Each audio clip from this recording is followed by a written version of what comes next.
Vamos lá para mais um tema de hoje, mas antes não deixe de fazer sua inscrição no canal para que você tenha acesso a todos os conteúdos e possa entender um pouco mais sobre o direito de uma forma simplificada e esquematizada. E o tema de hoje é o seguinte: positivismo, pós-positivismo, neoconstitucionalismo e o ativismo judicial no Brasil. E podemos colocar aí como um subtítulo o ativismo, as bases do ativismo judicial no Brasil. Então, para podermos entender esse subtítulo, a partir desse título que foi proposto, temos que começar a entender algumas correntes de construção do direito, de construção do direito. Vamos começar primeiro com o positivismo jurídico. O positivismo jurídico ali no século XVIII e XIX foi construído com base em uma corrente chamada positivismo jurídico exegético, ou seja, no qual o juiz era um boca da lei, chamado boca da lei, ou seja, o juiz apenas reproduzia o que estava na lei, na letra fria da lei, ou seja, o juiz não tinha uma margem de discricionariedade para aplicar a lei, ele apenas reproduzia o que estava na letra fria da norma. Ali a parte do Código Civil de Napoleão, podemos ver isso claramente. E a partir do século XX, com o Estado crescente, a regulação do Estado crescente, começou a se ter outros pensamentos sobre a teoria do direito. E uma corrente foi criada a partir de expoentes como Hans Kelsen e Hart, no qual, sobretudo Kelsen, entendia que o juiz ele teria que ter uma margem de discricionariedade. Daí ele entendeu, criou juntamente com Hart e outros doutrinadores, o positivismo jurídico, ou seja, positivismo jurídico normativo. Ou seja, para o entendimento dele, de Kelsen e de Hart, essa questão de positivismo jurídico exegético, no qual o juiz é apenas um replicador da lei, da letra fria da lei, não deveria mais existir. Porque, para eles, Kelsen e Hart, o ordenamento jurídico, o direito, muitas vezes não consegue prever todas as condutas possíveis. Existem casos que não é previsível, porque são casos complexos, que no direito chamamos de hard cases. E diante desses hard cases, casos complexos, que muitas vezes o direito, o ordenamento jurídico não consegue prever, o juiz ele deve ter uma margem de discricionariedade na aplicação da lei, para poder aplicar a lei de forma ali mais objetiva. E quando ele fala dessa discricionariedade da lei, Kelsen não está falando de trazer os valores, a ética para dentro do direito. Porque para ele, Kelsen, e ele fala isso na teoria pura do direito dele, que o direito ele está separado dos valores, ou seja, da moral. Então ele deixa claro isso. Uma coisa é o direito é uma ciência objetiva e a moral, os valores, os costumes da sociedade é um fenômeno à parte. Ou seja, não está dentro ali do direito. Então, essa margem de discricionariedade que ele fala que o juiz deve ter são relacionados a esses casos complexos, no qual o juiz vai ter essa margem de discricionariedade para poder aplicar o direito, dar significado na aplicação do direito nesses casos complexos. O problema é que ele não deixa claro, Kelsen e Hart, o que seria, até onde seria essa discricionariedade do juiz na aplicação do direito. Então fica esse vácuo de limitação semântica, de significado do que seria essa discricionariedade, até que ponto iria essa discricionariedade do direito nesses casos complexos. Daí veio a terceira corrente sobre o direito, da teoria do direito, que é o pós-positivismo, que muitos dizem que seria uma continuidade do positivismo. E essa corrente, o pós-positivismo, é capitaneada, aí tem como expoentes Alex, Ronald Dworkin, no qual entendem que esse vácuo que foi deixado no positivismo jurídico normativo sobre a discricionariedade do juiz é limitada através dos hard cases, ou seja, essa discricionariedade do juiz no pós-positivismo é explicado aqui, ó. O juiz vai ter discricionariedade, porém essa discricionariedade vai estar limitada aos hard cases, aos casos complexos. E daí começa, dentro do pós-positivismo, voltar ao debate da questão dos direitos que são superiores às normas que estão estabelecidas no ordenamento jurídico. Ou seja, existem direitos, aí eles resgatam no pós-positivismo, resgatam o justnaturalismo, ou seja, começam a dizer que vai existir direitos que são próximos da justiça, do senso de justiça, e quando as normas que estão ali no ordenamento jurídico, as regras normativas que estão no ordenamento jurídico de um Estado, contrariarem essas normas de justiça, o que deve prevalecer são essas normas de justiça, de senso de justiça. E esse entendimento pós-positivista surgiu principalmente ali no Tribunal de Nuremberg, quando foram julgar os oficiais alemães, no qual os oficiais alemães colocaram como defesa que aqueles atos que eles cometeram ali no regime nazista foram respaldados pela lei alemã da época. Então, os juristas entenderam, tudo bem, vocês fizeram baseados no que estava na lei alemã do regime nazista da época. Porém, apesar de estarem respaldados pela lei, existem normas que são superiores, normas que são inspiradas por Deus, são inspirações divinas, como que o direito à vida, o direito à justiça. Então vocês infringiram esses direitos. Então percebemos aí que o pós-positivismo ele tenta resgatar o justnaturalismo, ou seja, de normas que chegam próximo do senso de justiça, né?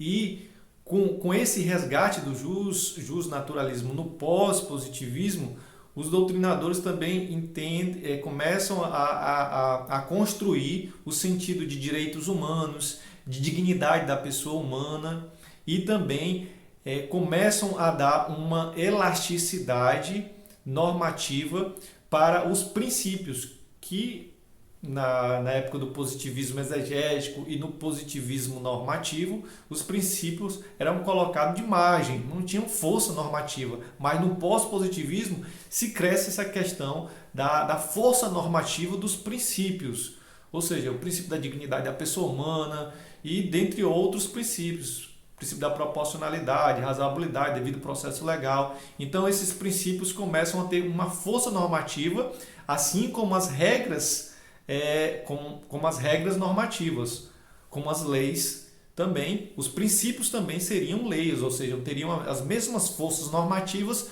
do que as regras normativas. Tá ok? Então, no pós-positivismo, se dá força normativa para os princípios e explica que essa discricionariedade do juiz lá no positivismo normativo de Kelsen e Hart seria limitado aos casos complexos, ou seja, aos hard cases. E também, como falei, no pós-positivismo se cresce essa questão do princípio da dignidade da pessoa humana, dos direitos humanos. E depois vem outra corrente, que seria o neoconstitucionalismo. Muitas vezes pessoas confundem pós-positivismo e neoconstitucionalismo, mas o neoconstitucionalismo ele tem alguns pilares que estruturam a sua teoria. E os pilares do neoconstitucionalismo é a expansão da jurisdição constitucional, ou seja, se dá força normativa aos tribunais constitucionais, ou seja, começa a se criar nos estados, nos países, cortes superiores constitucionais, que seriam os guardiões da Constituição. No caso aqui do Brasil seria o STF, e também começa a se dar uma força normativa constitucional, a Constituição, porque antes da Segunda Guerra Mundial as constituições não tinham tanta força normativa como as regras ordinárias, as normas ordinárias. Então, pós-Segunda Guerra, se começa a ter esse debate da força normativa das constituições, principalmente no neoconstitucionalismo.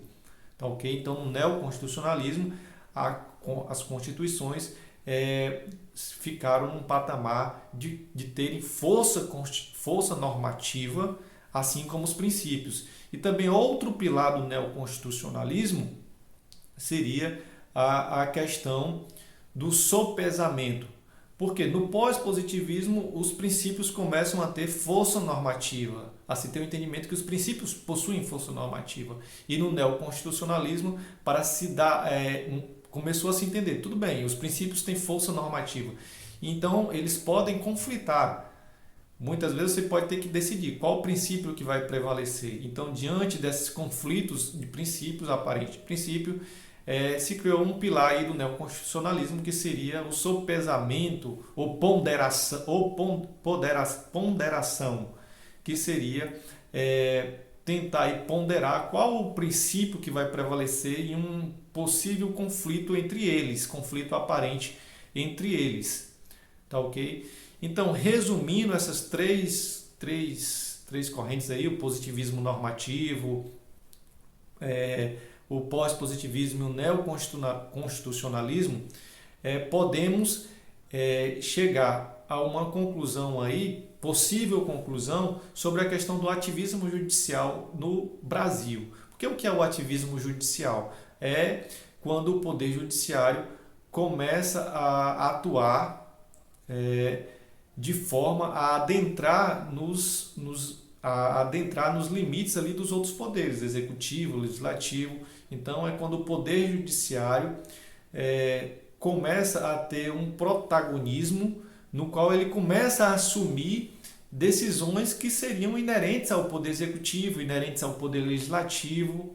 Ou seja, muitas vezes, através de decisões, ele começa a ter atos de gestão, que são atos que são típicos do Poder Executivo ou interna corporis do Legislativo. Então, esse ativismo judicial no Brasil, podemos perceber que, que a base do ativismo judicial no Brasil vem dessa pergunta, dessa tentativa de explicar essa discricionariedade do juiz nas decisões de casos complexos. Por exemplo, lá no positivismo normativo, quando o Kelsen falou, o juiz ele tem que ter uma margem de decisão, ele tem que ter uma margem de discricionariedade, porque vai existir casos complexos que o ordenamento jurídico não vai conseguir prever. Então o juiz ele não pode ser apenas boca da lei, apenas replicar a lei, porque vai ter momentos que a lei ela não vai dizer como o juiz deve decidir, porque vai ter momentos que a lei não tem como prever alguns casos, algumas condutas. Então Kelsen falava dessa discricionariedade, mas só que ele não diz até que ponto vai essa discricionariedade, qual o significado dessa discricionariedade. Então ficou esse problema semântico. Daí o pós-positivismo tentou explicar, a discricionariedade do juiz, nas decisões do juiz, vai ficar limitada apenas aos casos complexos e ele pode usar os princípios que possuem força normativa. E o neoconstitucionalismo começou a dar uma força às cortes superiores, cortes constitucionais, expandiu a jurisdição constitucional e também criou essa questão da ponderação de princípios. Os princípios ele podem conflitar, mas podemos aqui ponderar para ver qual que vai prevalecer. O problema é que quando se faz essa ponderação, ela dá uma margem muito grande de discricionariedade para o juiz, né? Porque o princípio, como força normativa, ele é muito elástico, ele é muito abstrato. Por exemplo, vou colocar aqui um exemplo. O princípio da proporcionalidade. O que é proporcional? Em que momento vai ser proporcional? Ou, por exemplo, vamos dar aqui um exemplo claro em relação ao contexto que estamos vivendo de pandemia, que se discute muito. O que é que vai prevalecer? O direito à saúde, o direito à liberdade de ir e vir. Então, são princípio à saúde, princípio do direito à saúde, princípio do direito à liberdade de ir e vir. Então, em que momento, o que vai prevalecer?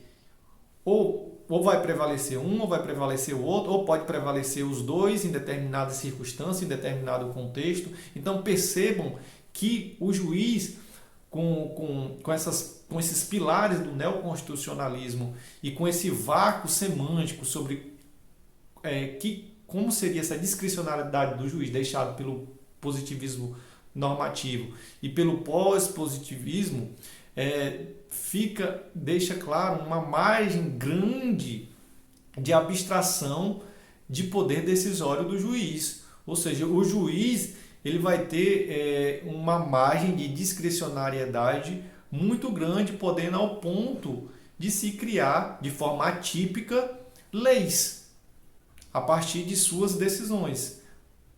Ok? Podemos entender aí o quê?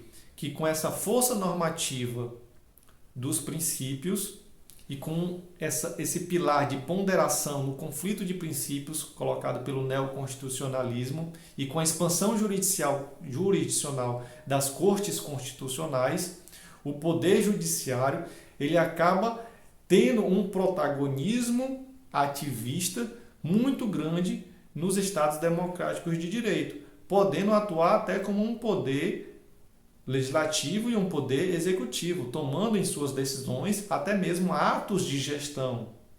E tudo isso podemos perceber que as bases desse ativismo judicial vêm ali do positivismo normativo, que não deixa claro de forma semântica o que seria essa discricionariedade do juiz, até onde vai essa discricionariedade do juiz, e no positivismo, pós-positivismo, que dá força normativa aos princípios, né, que dá uma elerticidade para os princípios, e no neoconstitucionalismo, como eu expliquei, no qual expande as cortes constitucionais, dá poder a mais as cortes constitucionais e se cria esse pilar da ponderação, no qual, no conflito de princípios,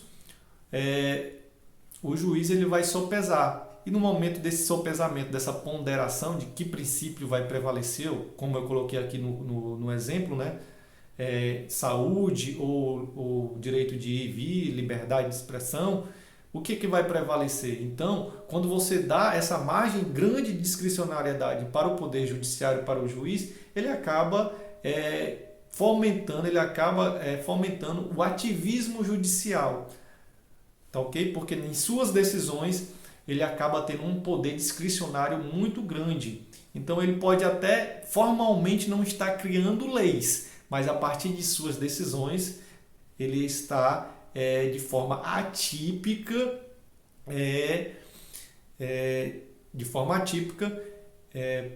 criando decisões que invadem as funções que são típicas dos outros poderes, executivo e legislativo, muitas vezes até tendo um ato de gestão em suas decisões.